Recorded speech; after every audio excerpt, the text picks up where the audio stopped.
Hey, what the Hello. hex? What the hex? Hey guys, welcome to the new show on Discord Syndicate every Thursday. What the hex is episode number 2 with myself and Papa Bona. How are you doing today? I'm very well, thank you. It is only midnight over here in Tokyo, Japan. It's great to be with you, and especially for this momentous episode with a very special guest. Got a very special guest, and I can see him already. He's back there in our green room. He's munching away on the cheese biscuits. So I guess without further ado, one could say let's bring him on the show. We've got the man, the myth, the legend in the house. He hails from the land of down under, where they eat Vegemite sandwich until the kangaroos come home. He is the King Kong of Brisbane. Where are you going with this line? Okay, beautiful Tom Peter Gillespie here. Tom Peter Gillespie. Welcome to the show.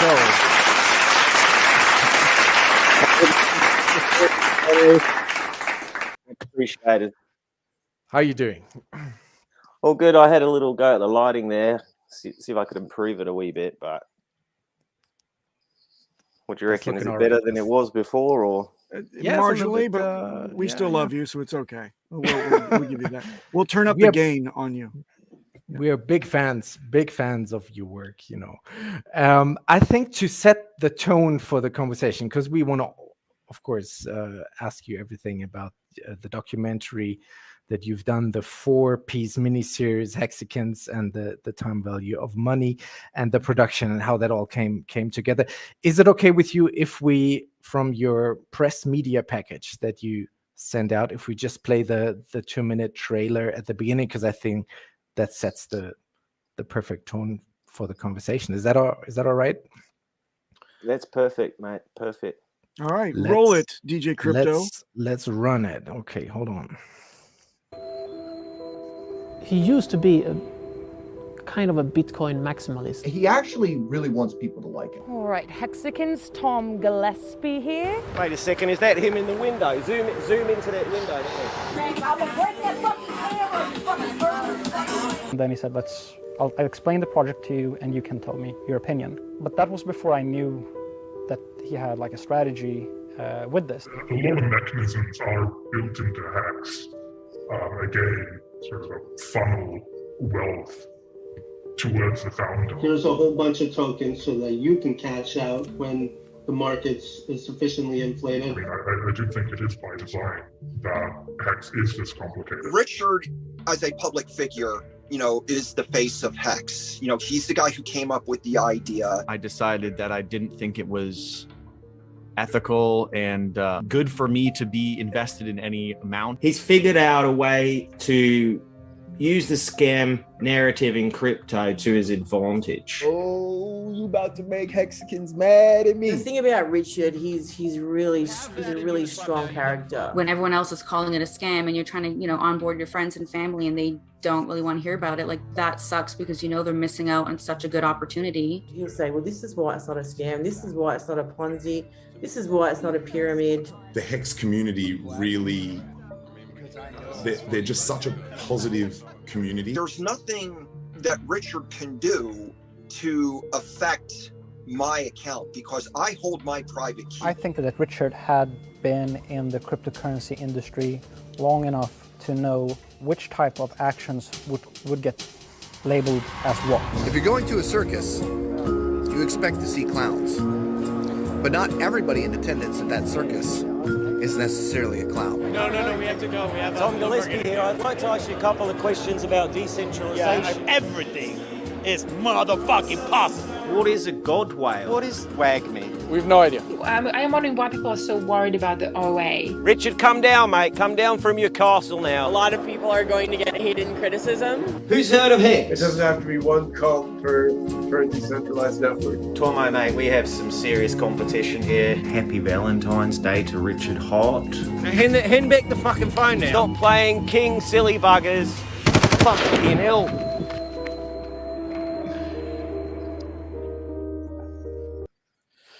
Damn, that's so powerful. Very nice. And in case you in chat or watching this later have not seen this documentary, and you are at all interested in cryptocurrency or especially Hex and want to unravel the deepest, darkest secrets of our dark alchemy that we prize we keep so close to the vest, then watch every damn second of this 4-part miniseries that Mr. Tom Gillespie has put together. Incredible. And today in the show, I look forward to examining He Who Examines. So, Tom, I'm going to set this stage for you. I'm going to ask you the seriously hard questions, proposing to you in still capture form some very interesting things that I caught in the series without spoiling it for the viewers, I hope.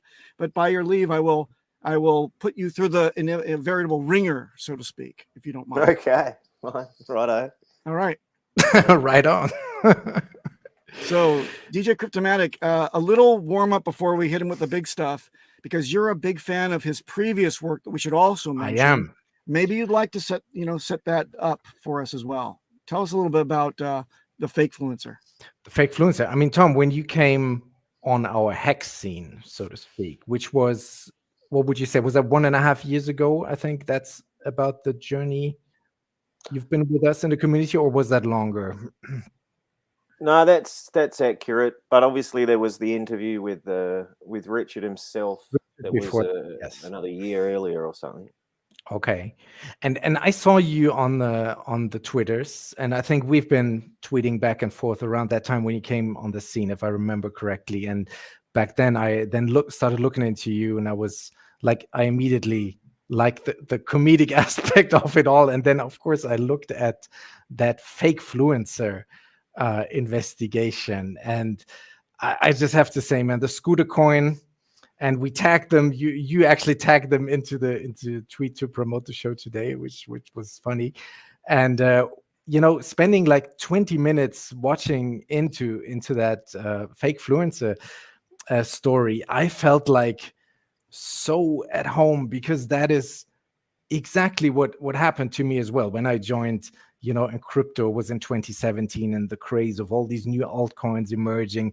And it's really the story that you tell, that that little boy who is the scooter enthusiast and then invests the little bit of his hard-earned savings because he gets shilled this coin by, we call them furus, you call them fake fluencer in that piece, because that's really the go-to drug, right? When you start in crypto, and then you look around on YouTube. It's actually Johnny Chaos, who you also interviewed big time in the Hex documentary. He calls them the Walmart greeters of the crypto space. And I've never seen a Walmart greeter, but I've been to a Home Depot, and there I've seen a Walmart, like a Home Depot greeter. He had like the apron on, and when you walk into the store, it's like, hello, mate, what can we do for you? What are you looking for? And welcome to Costco. I love you. Yeah. Costco. Yeah, we have to mention other names. That Idiocracy is one of my favorite flicks. It's a good one. It's a good film. And you would then say, yeah, I'm just looking for some paint and some paintbrush. Oh yeah, that'll be over here in aisle number 3. And so it's the same with the fake fluencers. They come onto the crypto scene and say, hey, I want to invest some money in crypto. What is the next coin that will pump the hardest? And the furu would say, oh yeah, sure, just look over here, we have those 3 altcoins. And you went into like very much detail to uncover that whole scene. How did you manage to actually track down these people? Can you tell us a little bit about that? Like, how did you must have, is that all you, or do you have an investigation team that helps you with tracking down these leads? And were you scared at all to interview these founders and coders in these abandoned warehouses with the storm mask on? Never scared, mate. Never scared. But most of the people I got connected through this app called Telegram, right? That's where all the crypto folk hang out. So most of my leads came through there, and that's the same with the Hex investigation as well. So Telegram's my go-to, although I'm more of a lurker than anything. So yeah, I went on that journey through this Bitman 360 crypto influencer fella, and Right. he opened up, a world of pain, to be honest. Yeah. Because I've been heading down this crypto rabbit hole for a good few years now, and it's only, as you would have seen if you've watched the documentaries, it's only been, losses so far, not so profitable.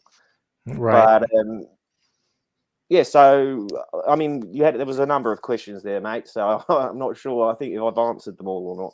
Yeah, Tom. Well, Tom, I just basically want to praise like the well, how can you say that you're really going in there and you really ask these hard questions and interview and track down these people, and you get scared of people try to run you off their lawn and you're still going after the story. So and that is the context what I saw about you when you came on the scene first, and I was actually a little bit scared, like, oh my God, he better not look at the Hex community that we have, because if we will do that in a similar fashion than the fake fluencer, then we might be in a bit of trouble here. Puppet B. Well, I mean, the Hexicans are the ones that triggered this investigation, right? There was a vote at the end a year and a half ago. There was a vote. It was between Hex and something called BitNation, which had been around for a lot longer than Hex. And the Hexicans smashed the vote, basically. And actually, the other BitNation just seemed to have a load of bots put on it. So there was definitely someone who wanted it investigating, but all they did was throw a bunch of bots at it. And So you're saying we asked for it? I disregarded the bots, basically, from the vote. Right. And this is what happened. Awesome, excellent. But that said, I was in touch, because obviously I was in touch with a couple of Aussie Hexicans off the back of the interview with Richard Hart. Yeah, and so I did maintain a bit of a conversation with a fella there. I haven't spoke to him for a good long while now, since a year and a half ago or something, because he also had ambitions to make a documentary, which I don't know if he went ahead and did that or not. But so this goes back. You've been lurking effectively in the Hexican chats and making inroads into the community for over 2 years now. Yep. Yeah. So that's what I would call a little bit more than a long lurk. You've really kind of.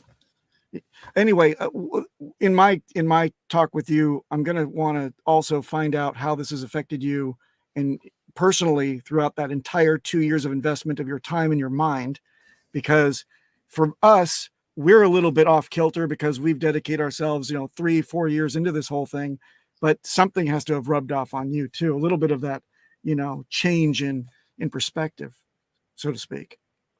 Oh yeah. I mean, I've I've listened to Richard speak quite a bit, and a lot of the things that he has mentioned that are not directly related to Hex, more broader commentary on the crypto space, have resonated throughout. So there is I think there's a video on YouTube. I think it's my midway vlog or something, and he mentions something about picking up free coins and just basically parking them, forgetting about them, coming back in a few years.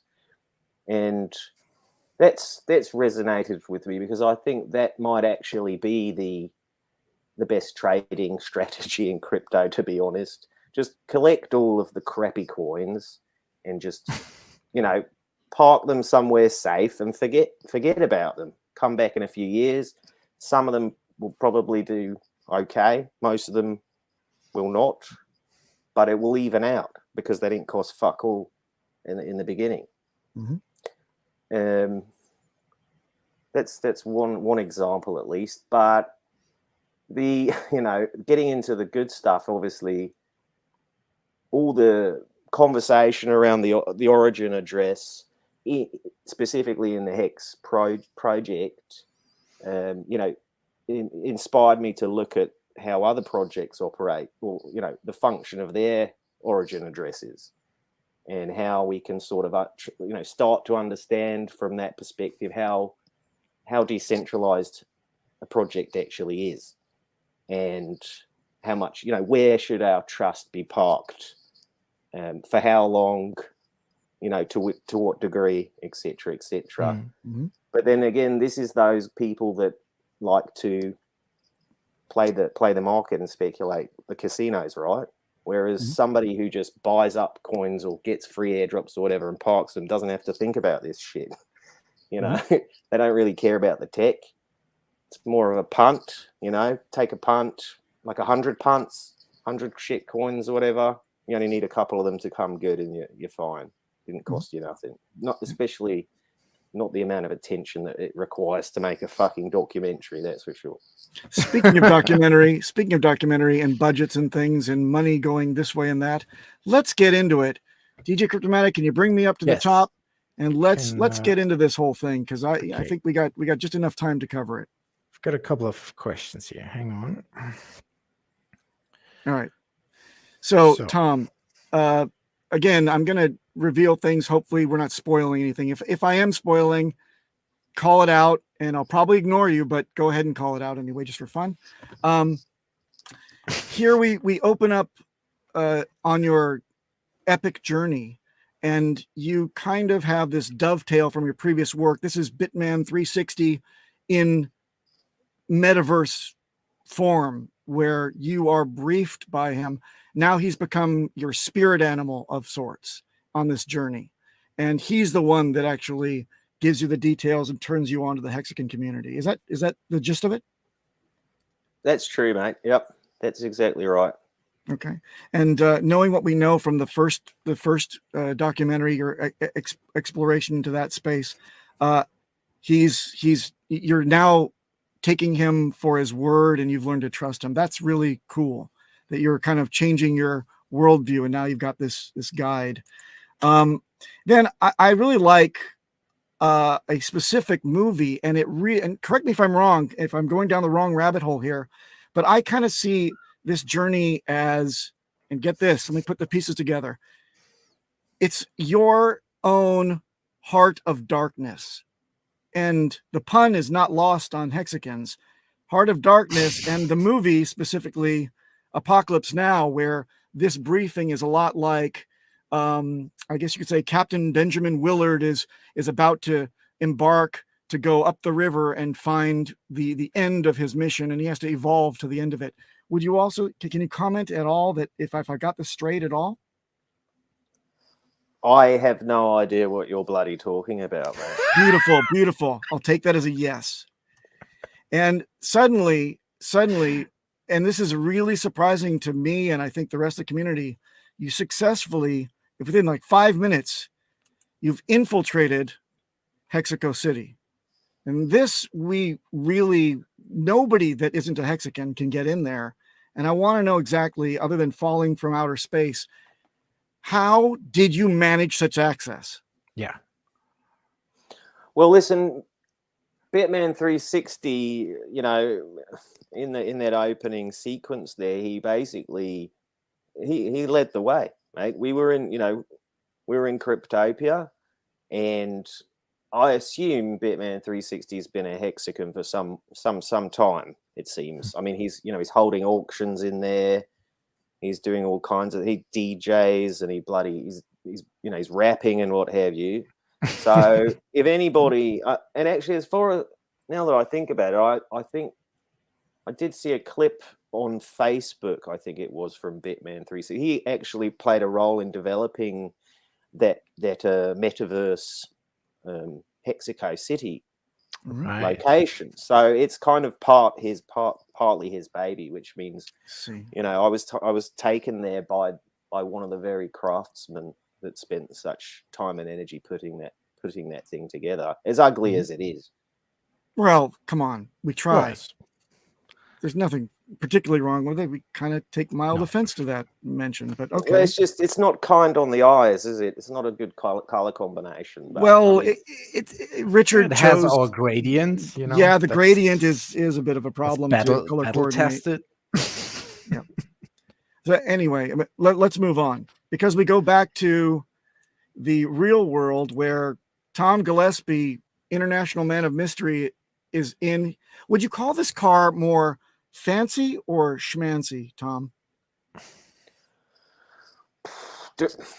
Can it not be both, mate? I mean, it can be fancy schmancy, right?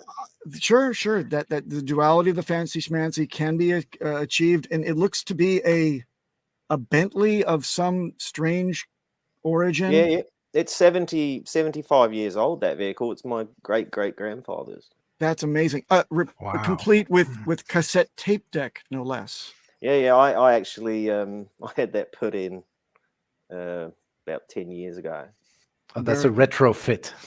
It is, because I have a shitload of tapes and they're just hanging around the place doing nothing. So I had to make use of them some way. And interestingly, you can actually now get podcasts directly onto tape. Really? Yeah, you can order podcasts on tape. I think it's not Apple, but some sub company of Apple. Okay. Yeah, I'd be a little bit concerned though, because you've got the top of the vehicle is a convertible, and with the sun beating down on you. I remember back in the 70s and 80s when I used to have cassette tapes, you'd leave them in a car like that and they would just be melted into a taco by the time you got back to them. Were you worried about this type of thing? I wasn't worried about that, mate, because you'll see a glove box in one of the shots there as well. Inside that glove box is temperature controlled unit, specifically for keeping my tapes out of the hot Australian sun. Fantastic. Wow.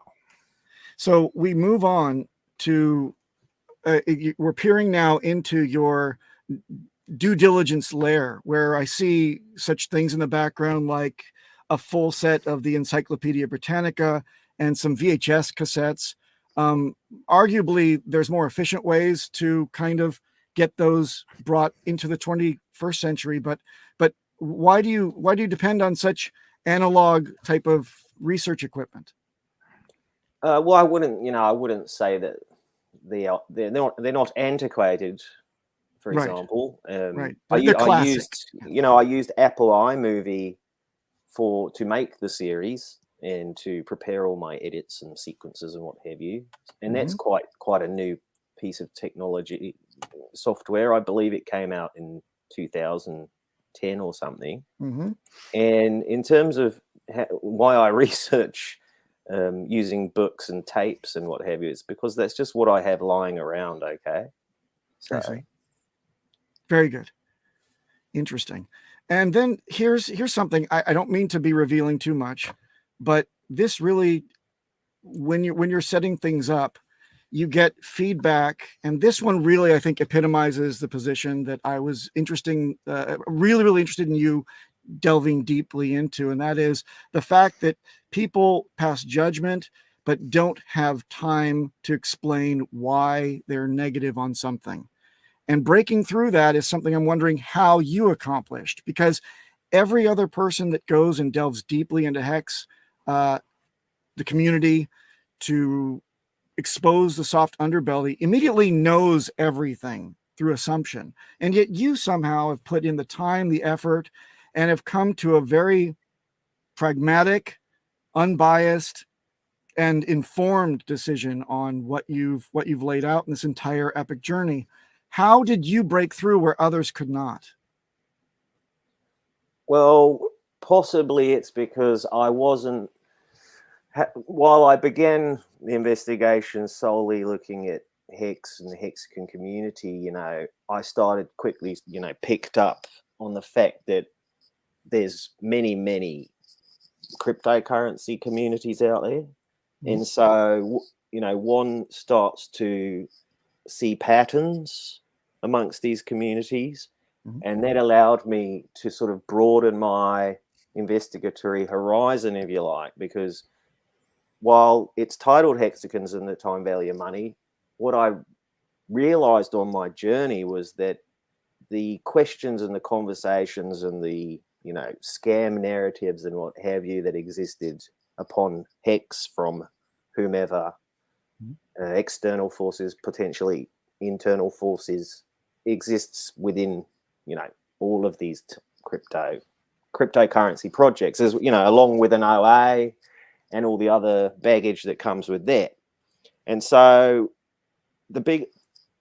I started to sort of see that I could place Hex within a broader picture of the crypto space. And I think, again, if you watch the series, I think I've kind of captured that. And yes, this universal term, which is, you know, bandied about a lot, is decentralization, because you can't have any of this shit without that. That seems to be like a fundamental core principle of the tech, right? And I guess that's what allowed me to stay neutral and objective, even, you know, after trying the product, which really, you know, gave me a big fucking headache when it came to getting the opposition to talk, because if they, you know, they're like, why you know, you're staked, you're a hexagon, we're not talking to you. So I had a lot of trouble getting the opposition to pipe up, trying to explain, look, I'm testing the product, you know, and come and talk to me about it. But eventually I managed to find a good few people to talk But would to. you say it's fair to say that it was easier to get opposition to talk in the Scooter coin production versus the Hex investigation? The Scooter coin community is probably about 5 kids in Brisbane City skate In Brisbane. park. Brisbane. Yeah, exactly. So that guy, he got stuck in beta or alpha or whatever with his Buttercup 3 device, and you know, he's an entrepreneur. There's many of them out there in crypto land. So sometimes they're just shitty entrepreneurs, and sometimes they're, you know, rug pulls, and it's difficult to tell, especially because you got to trust. You not only got to trust what you see on the chain, you got to trust the guy that's telling you what you just saw happen on chain. Yeah, you know. So removing that trust element, the human side of things is impossible. But what you're going to end up with is, you know, most projects replacing those individuals with, you know, groups that maybe get larger and larger over time, but eventually destroy themselves, eat themselves from within out. Okay. Like you just said, this kind of segues into the next slide here. By staking, effectively, you become tainted by the outside world. You've now become a true hexagon because you did your research, you understood what was going on, and now you're trying out the staking process. And once you've staked, you've effectively defined yourself, or you've become what we all are, and that is a hexagon. That's all that there really is to it. That's fair for you to say so, but I disagree. So what's the difference then between someone who researches it and participates and sticks with it and commits? You know, what other step do you have to be to become a hexagon? Well, I think you have to have a residential address in Hexco City. And that was a secret. And also you need to be in the music video. Right. So then that's what I mean when I say there's not actually so many true thoroughbred hexagons out there. I see. Very good point. Very good. We call them Pulsicans. Pulsicans, yeah. Pulsicans, yeah. You fellas have got words for everything, haven't you? But it's pronounced fuck. Yeah. No, and enough of that. Come on now. Respect our less than purebloods. Just quoting Richard. Yeah, I get it. So here we go, Tom. Moving right along. Your first destination is the good old US of A. How did you get this shot? Was this a tracking dolly shot? Was it a crane shot? Was it a kid on the back of his skateboard with an iPhone? How did you get this low angle Tom Ford-esque type of cinematography? It's bloody good shot, isn't it? It's Tomo, mate. Tomo, you know, Tomo was with me, you know, on all of these trips. He's the camera operator. Tommy's the audio guy, but he's never fucking around. He's always, you know, AWOL for some reason, but we won't get into that.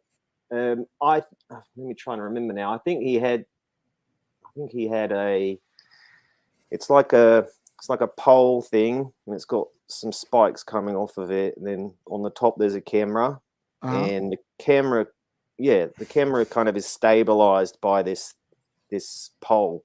I think he was holding that and walking backwards. Is it a prerequisite? Is it a prerequisite to be part of your team that your name must be Tom, in some derivation of? No, it's just by happenstance, eh? I mean, Tom's an everyman name. Everybody knows a Tom. Probably more than Tom. I personally know at least 15. 15.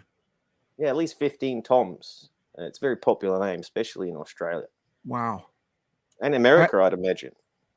I don't know any Papa Boners. No, but that's a unique name. That is. Yep. Is that German or? It was in my family. The true pronunciation is Boehner, but because I've got such dicks in my family, I pronounce it Boner. Okay. By the way, this begins more of the rabbit hole type of stuff. I want to call to everyone. I'm going to hit on something that is cutting very too close to the bone here and exposing you, Tom, for putting these tidbits, these Easter eggs in for only the true Hexicans to find. But when you get to Florida, you have this shot of this Mercedes, and I couldn't help but kind of squint my eye and look at the license plate. And correct me if I'm wrong, but if you squint your eye just so, this says T. Peter Gill. It's like it's a call. It's calling you. How did you get this into the movie? That is a totally random type of thing. Is this CGI, or how did you get this going? Mate, that's that's epic research that you've put in there. I didn't notice it myself. Yeah. I guess possibly the Apple iMovie software made some technical graphical adjustments on my footage to get this result, but I can't be sure. I'll have to look at that in more detail. Like we thought your PA maybe ordered this bait material for conspiracy. It is. Well, hey, the Hexicans are down with all conspiracy theories, and we'll get to more. Want to get to the truth. The internet in general, I've noticed. Yep, exactly. Everybody loves a good conspiracy online. Well, absolutely, they do. In this day and age, it seems like nothing else. And now follow me here. There's some more in Florida that we notice as well. The young lady here on the jet ski is clearly showing you the up and to the right motion with her hands, which is a Hexican dog whistle, I think you would call it. I'm aware. Okay, good. Oh, that's a good catch. That's a good catch. Thank you. How about this? This next screenshot is also very interesting. I think this is very deep. This I call this one, and this is very, very interesting. Yeah, what the hex? What the hex on this one? Is this not the SS FUD with all the haters going out to sea? Out to sea. What do you think of this? Take a look at the note. It could certainly be interpreted as such. Well, take a look at the lower right-hand corner. I would say that that's pretty obvious. FUD. No, that's bang on, mate. You've got a keener eye than myself. Are you also an editor? I am I cannot disclose, I cannot confirm nor deny what I do in my spare time, but seeing your doco in depth and really getting into it, it brought me to a different level to try to find out the truth behind things. And it will get even darker and deeper soon. Well, you're doing an epic job, mate. And thank you. I'd very much appreciate your work. Well, thank you very much. Now we go to the con, and isn't that the use of the word con, as we say, to mean convention, but also could be some kind of nefarious activity. And instantly you're approached by a very thirsty influencer who saw your amazing equipment and instantly wants to contribute. And is this normal for you when you attend these things, that sometimes observing the thing that you are observing changes it? Like it's the scientific fallacy, for example. By observing something, you actually change it somehow. Do you feel that was what happened when you went to this convention? Absolutely. And that's largely because, like the fella says, we had some bloody professional looking equipment with us. And also the fact that that was, to be fair, the only guy that approached us. Most of the other people we approached, and we didn't hand pick them because basically most people were too fucking busy peddling their wares, right? Their various services. Yeah. But when it comes to attending something like this and changing it, I don't imagine that I did that in real time, but given enough time and enough people's eyeballs on this series, I imagine it will be looked at in retrospect differently to how it was in reality. Beautiful. Purely because I chose where to put the cuts. Speaking of cuts, there's one that didn't escape my eagle eye. You were seemingly drawn for a couple of shots to this, shall we call it, sensory overload of flamingos, and you were just mesmerized by it. And there's a very strange still in just a couple of frames of action. I noticed that you had this kind of shock and horror filled gaping mouth type of effect on the screen. And I was wondering, I played it back so many times, I couldn't understand what about it was hitting me on a subliminal level. You know, what is Tom trying to give us, the audience? And then I went about enhancing this slowly. And let me show you what I found. You know, I really concentrated on the mouth because it's got the most horror, the curled tongue, the you know, the bottoms of the teeth are exposed completely in an almost yelling fashion. And I see in the back of the mouth, there's something that's kind of appearing, and I enhance further and I go in and it looks kind of like a human form.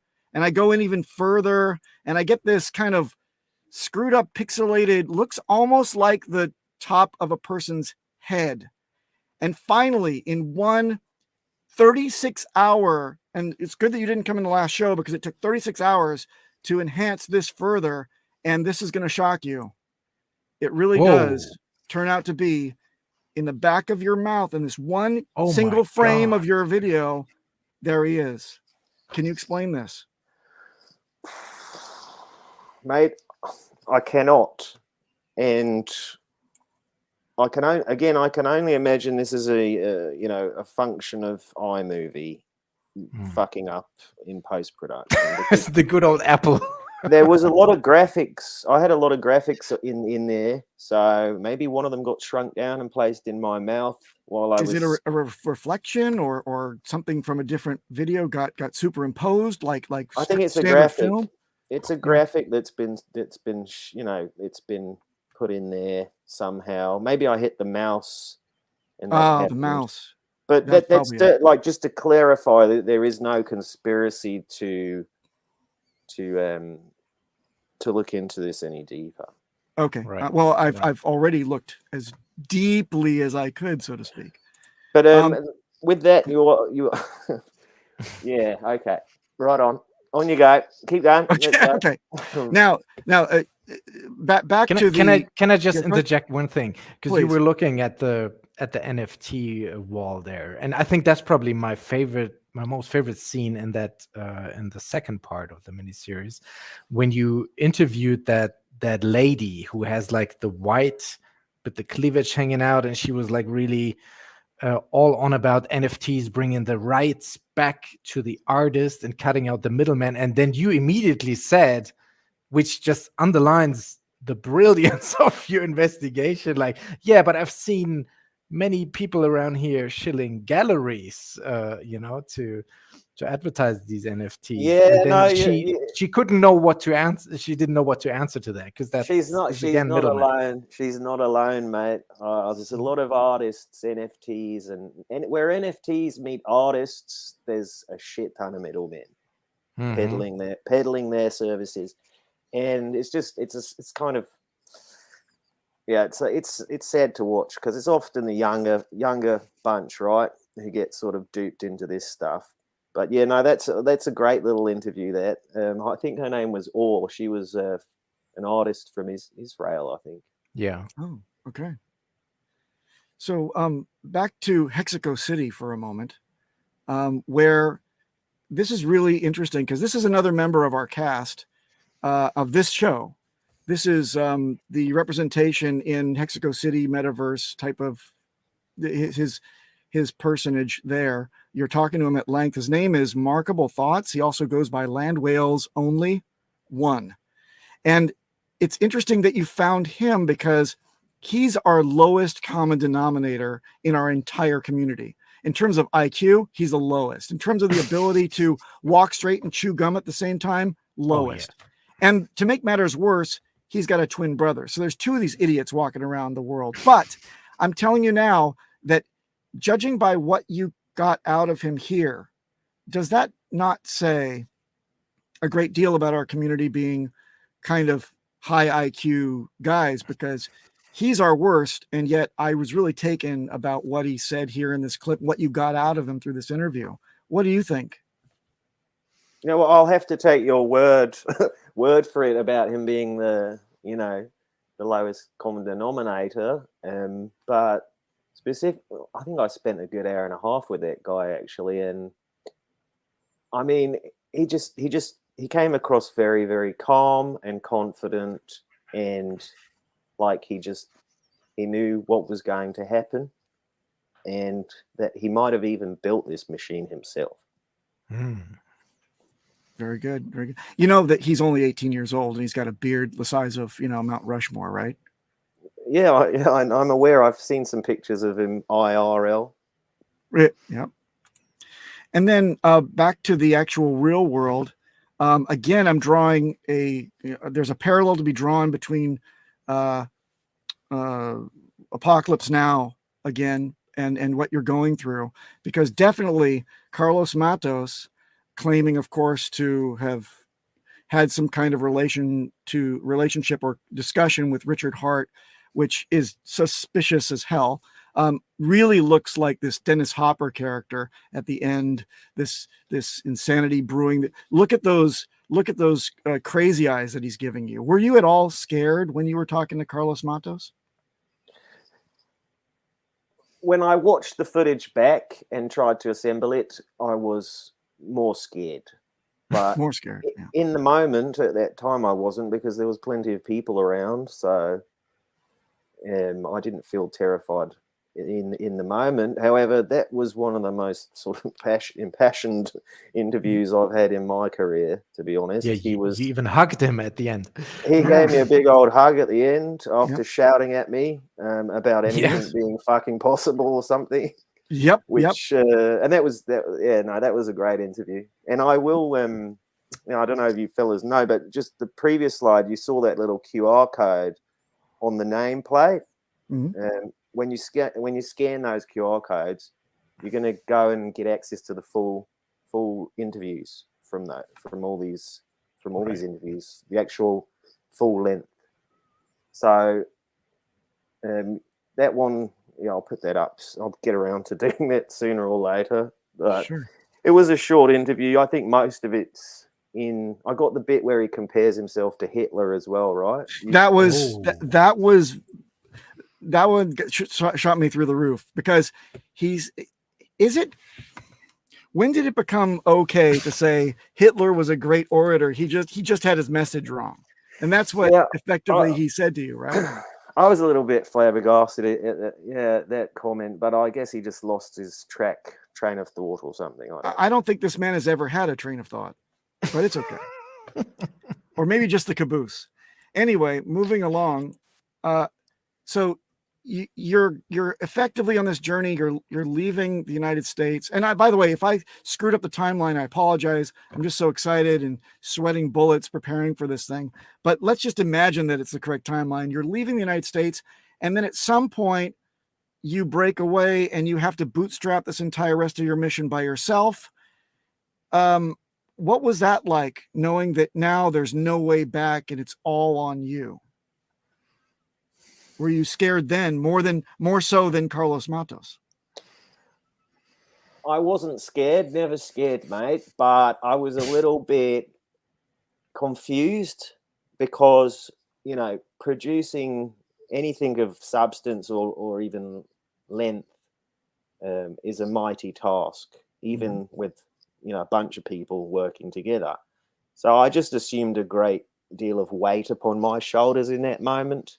And as I say in the series, I could, I thought about doubling down and just calling it a day and going home, but I didn't. Nope. And that's I'm thanks glad to you Tom. didn't. That's thanks to Tomo. Tomo's a good motivator. You don't catch much of him on camera, but when he speaks with conviction. And I appreciate that, man, very much. Beautiful. And here again, some secret messages. We see your first hair fly away, which is again starting to point up and to the right, strangely enough. But now you've changed quite a bit. We can tell that you've invested a lot of your time and life into this journey. Your hair is now, haggard and longer, and your beard is much more full, and you're even in the local kind of accoutrements of wherever you are. Can you tell us a little bit about this next location without giving up anything, so people see this amazing thing that you've put on film? But doesn't this location lend to you getting an award for war correspondence, because shots were fired and you did have to take cover? I'd accept that award, I guess, but it's not like I was under fire at length. It was a short momentary sort of experience. That said, we didn't, as you can see, there's not a great deal of places to hide amongst that scenery. It's all quite flat. But yeah, I mean, what can I say? I think it sounded so real. Is that the iMovie again? Because I had that scene running on my big screen television. No, with the that's big audio all real. system. That's all for real, mate. And man, that was like scary. Yeah, did the crew have flak jackets? M16. I think it was an M16 from the sound of it. But do you think that might have been his security detail, or because we could only see the hairline there, and could have been him too? It's tough to. I thought it was him. I thought it was him. Right. The man himself. Yeah. Right. I mean, if you look at the flag that was flying as well, correct, on the top of the castle, you'll see like it's the Danish flag, which is, by now everyone would know that's where Richard is. Right. He's in Danish land. So Daneland. Oh, Danish land. Daneland. Is that what they call it? The Danes never lie. By the way, here's what I was calling this out. This immensely obscene flyaway you've got right here is going up and to the right, as you can see that, right? I mean, a lot like Alfalfa from the Little Rascals, yours is far longer, I believe. But there's a lot of signals. You've identified a lot of trading signals in this series. Unfortunately, they haven't been reflective of the results of my that'll happen. My speculation. But did you on that comment, did you realize that there is kind of a cyclical nature to this market, and it has to do still being kind of pegged to this halvening with Bitcoin? So maybe you got in mid-cycle because you've only been following this crypto thing for how many years now? Three years? Maybe you're due for the next parabolic rise to hit it on the beginning of that. Have you been DCAing in this bear market is also another question. I haven't actually. I don't really interact too much with blockchains. I see. I find it cumbersome and annoying. Speaking of annoying, so you got to sit down with Eric Wall, and he's the one person, as you tweeted out, that gave you a negative response to the documentary. I think, and I want to save this for the viewers, because you really pack a wall up in this fourth episode, where you get a vulnerability out of Eric that we've never seen before. He's really been a chief troll from his ivory tower, casting aspersions down on the Hexagon community. But you cracked the freaking code with this interview, I got to say. How did you extract such truth from this gentleman here? It must have taken a great deal of effort. I did my homework and I thought long and hard when I was preparing my questions. for what I was hoping to extract out of the interview. So just preparation, mate. Mm-hmm. Well, I was shocked to find that the things he doesn't like about Hex have nothing to do with exactly well, as the code is law, like he always likes to spout. His dislike of Hex is the apparent contribution to society, which he objects to. Do I have that right? From the interview, it certainly could be interpreted that way, mate. Fascinating. This was really a great moment. I mean, in a sea of good moments, this one was probably my favorite. And finally, my final 2 slides, and I have one bone to pick with you. I want to correct you on something. I can't leave you without doing so. But again, I have to draw that parallel again to Apocalypse Now. It's almost perfect the way you look at the very end of your journey versus you definitely changed. Captain Willard also has those eyes like he's seen and become horror himself. Well, in your eyes too, I see something of a tired man, a wiser man, a man that has truly cracked the code and has brought truth to the general populace. Is there anything that was going through your mind when you were giving your summary that wasn't quite clear or conveyed on film? Was there something more you wanted to add, coming to the end of everything? I think what I've summarized there in that scene is exactly, a crystallized version, because actually I wrote that denouement and it turned out to be over 11 minutes, and I was like putting it together and I was like, fucking hell, this is very long. Mm-hmm. Yeah. And I think I managed to get it down to 2 minutes or something. So no, I think everything's there. I mean, I feel like the work seen in totality is where it's at. It's if people don't see it in its entirety, then they might get a skewed perspective on what I've done here. But if they do make it to the end, then fair enough. Enough respect for doing that, and don't forget to tell your mates. And by the way, Tom, I want to get, before I hit my last slide, which is where I want to kind of take issue with one thing that you said here in the summary. I think that I have not yet seen anyone that's evaluated this thing of ours from a position of pure research and understanding. And I couldn't fault you for any of the details that you provided on this 4-hour mission.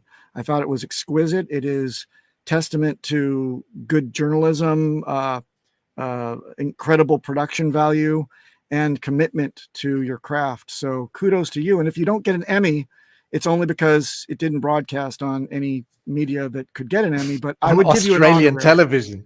Exactly. So thank you for this. Thanks for saying so, mate. Appreciate that. And then finally, here's the zinger, and please don't hate me. At the end, you state, and this is going into Pulsechain now. We've done Hex to death. The last little epilogue in terms of Pulsechain that you offer is that surely there's other ways that are cost efficient for Hexicans to make use of their stakes and unstakes. However, I'll bring it to your attention at the very end sequence of this entire thing. You spend $18 to unstake a 1-year stake. Crazy. Do you find that reasonable? Judging that the entire value of your stake at that point was something like $500, and you're spending $18 simply given to the validators, or at this point it was miners, right? So giving this to the miners, do you think that that's A, fair and cost effective, and B, do you still think that there's any way that Hexicans can move their stakes onto any other cost effective manner? Because my understanding, and I've looked for it, is that there is not. Once you stake, you're committed to the Ethereum blockchain. You cannot send those traditional stakes anywhere else, and you must pay this VIG to the miners, this blood money to the miners to get out of your stakes. And that is primarily, I believe, why Richard made Pulsechain, to free us of this. But again, would you like to correct yourself from your statement that said that surely there are other ways that hexagons can use, other more gas effective methods to end their stakes? Right, okay. I don't know what the direct quote is that you are talking about, but I think the Ethereum miners at that time, were being compensated for the costs that they have incurred through running their equipment, I assume.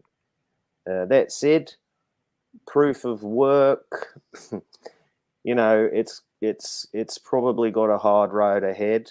And I think only more and more shit will get piled upon it due to its, cost of barrier to entry for the gear, and that's a fair criticism. However, when it comes to proof of stake with these validators as well, I'm not entirely sure that's going to result in an increase in decentralization, which is what I understand everybody wants in this space.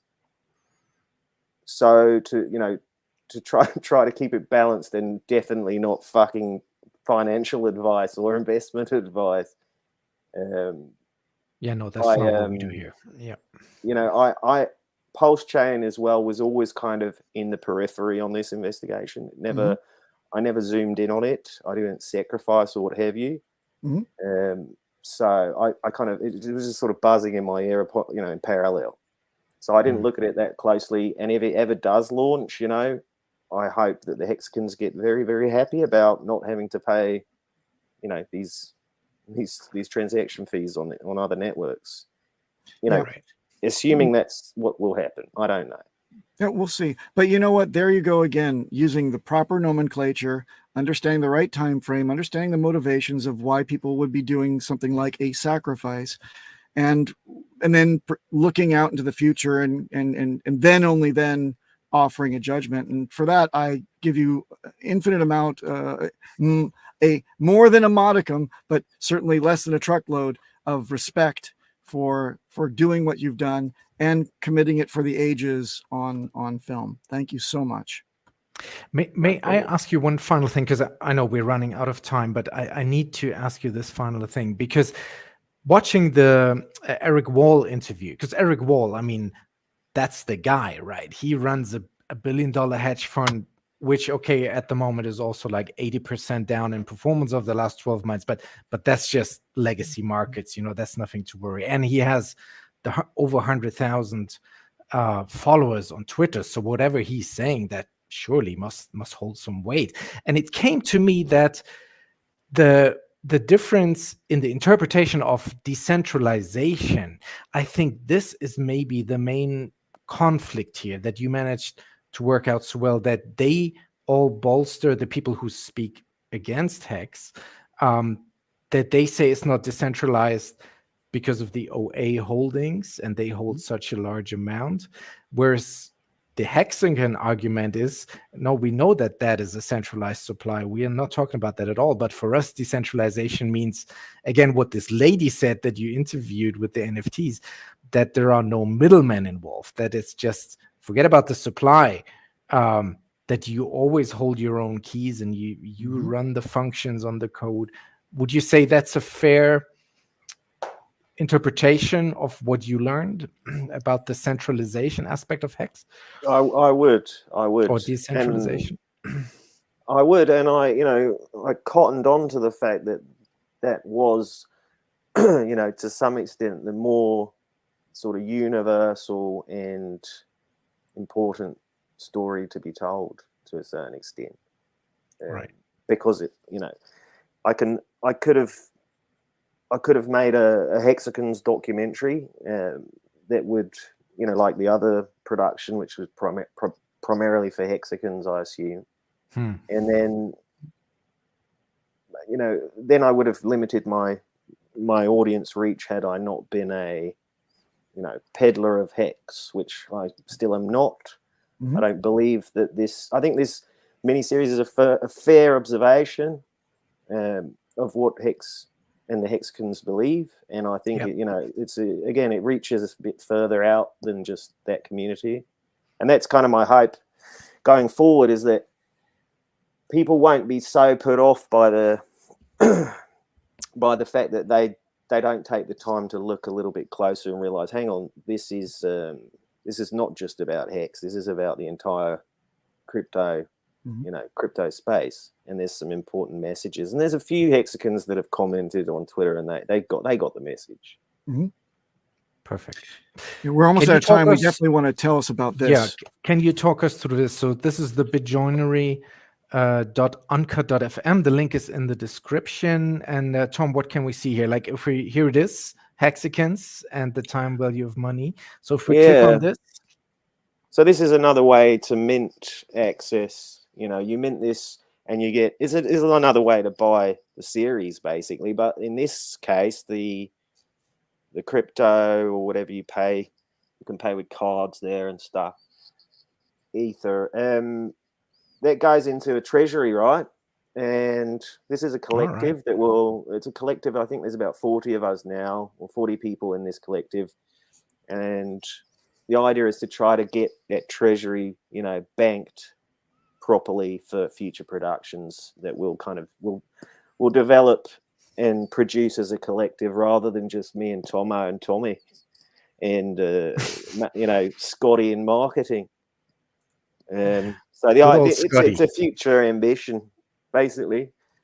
Pooling resources, capital plus awesome fucking humans equals future investigation productions. Awesome. We'll see how it pans out. Yep, I'm sure if we have anything to do with it, we'll be there for the next one and help to support you on your next mission if it's dealt with so deftly as this last one was. We look forward to seeing your next one. And that's about all the time that we have, though. Tom, we welcome you to just stick around for our green room. We're actually going to be led out directly to Gonzo's Hexican Barbecue, and the drinks are on. Yeah. Perfect. Cheers, fellas. Thank you. Thank you so much for being on the show. Thank you, Tom. Take care, everyone. All right. I guess it's an outro for us, man. Tom Gillespie. We'll see him in the green room in a second. Everyone, thanks a lot for coming by. Our second show, our first guest. Thank you very much. Outro.